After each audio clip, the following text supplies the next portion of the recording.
Let's go to Al Jazeera's Lucia Newman, who is live for us at the United Nations. Lucia, how seriously are European leaders taking this about turn from Donald Trump on Ukraine? Well, I think it is definitely music to their ears.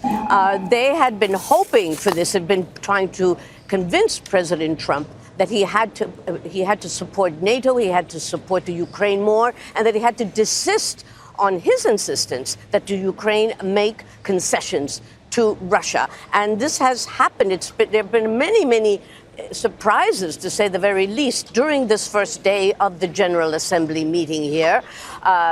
President Trump had arrived basically lashing out at the United Nations, questioning whether it should even exist, saying that it was just basically an organization that printed a lot of papers and then didn't follow up on them, and worst of all, that it was unable to bring about peace or to resolve wars.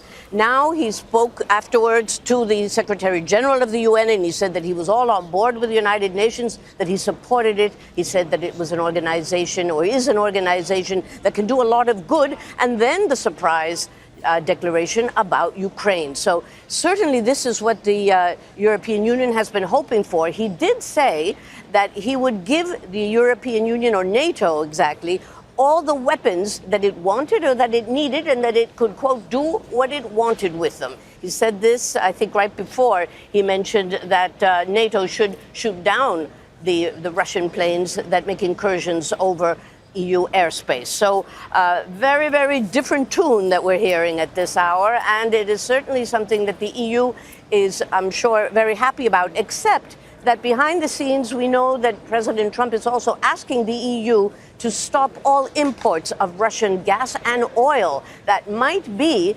a condition for doing what he said. We don't know that yet. There will be further meetings in the coming hours and days here at the United Nations, and we'll have to know exactly how that develops. But he believes very strongly that if he puts sanctions on Russia to force it to give up Ukraine, then you must do the same by not giving it any money, not feeding its oil and gas industry.